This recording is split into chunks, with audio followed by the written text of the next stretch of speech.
రాష్ట్రంలో ఉన్నటువంటి రాజకీయాల పరిస్థితుల ప్రభావం చూసినట్లయితే కూటమి విజయాలు చాలా అద్భుతమైనటువంటి ఫలితాలు తీసుకొచ్చినాయని చెప్పేసి చెప్పాలి. ఎందుకనంటే 5 సంవత్సరాల కాలంలో జగన్ గారు 5 సంవత్సరాల క్రితం ఒక్క అవకాశం ఇవ్వండి అని చెప్పేసి అధికారం రావడం అనేది కూడా మనం చూసాము.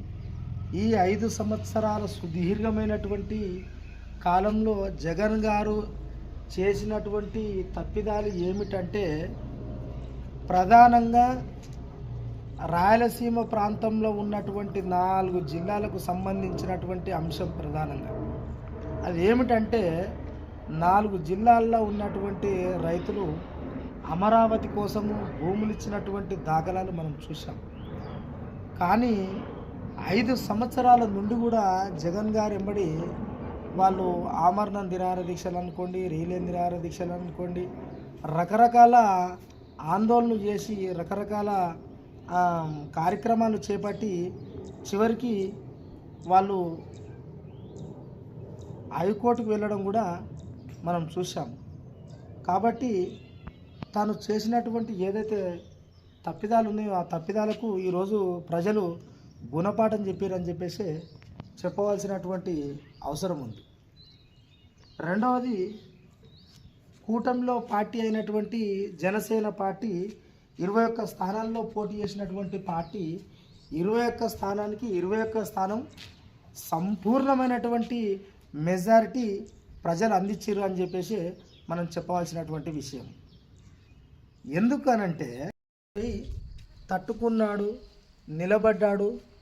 10 సంవత్సరాల సుదీర్ఘమైనటువంటి కాలం మరి అవమానాలకు కానీ, ఒక వ్యక్తి సుమారుగా ఓడిపోతే ఎంత బాధ ఉంటుంది అనేది కూడా మనందరికీ తెలుసు.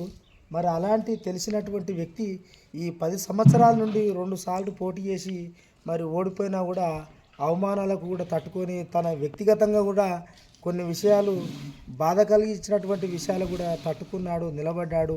మరి నిలబడ్డందుకు ఈ 10 సంవత్సరాల సుదీర్ఘమైనటువంటి కాలంలో మరి తను చేసినటువంటి ఏదైతే పోరాటాలు ఉన్నాయో ఆ పోరాటాలకు సంబంధించి ప్రజలు ఈసారి తనకు అపూర్వమైనటువంటి మెజారిటీ, అద్భుతమైనటువంటి మెజారిటీ కూడా పిఠాపురం ప్రజలతో పాటుగా 21 సీట్లలో పోటీ చేసినటువంటి జనసేన ప్రతి నాయకునికి కూడా సంపూర్ణమైన మెజారిటీ ఇచ్చిరని చెప్పేసి ఈ శుభ సందర్భంగా నేను తెలియజేస్తా ఉన్నా మిత్రులారా.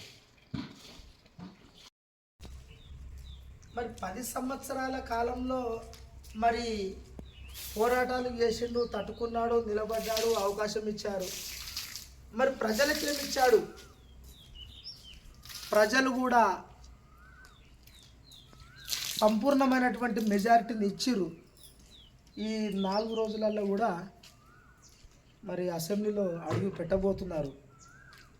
కానీ ఈ ప్రజల కోసం సంక్లుప్తంగా పనిచేసినట్లయితేనే వచ్చే 5 సంవత్సరాల్లో మళ్ళీ పవన్ కళ్యాణ్ గారికి అద్భుతమైనటువంటి విజయాన్ని అందిస్తారు. లేకపోతే వైఎస్ జగన్మోహన్ రెడ్డికి పట్టినటువంటి గతే పడుతుందని చెప్పేసి కూడా ఈ శుభ సందర్భంగా నేను తెలియజేస్తా ఉన్నా మిత్రులారా. జై హింద్, జై భారత్.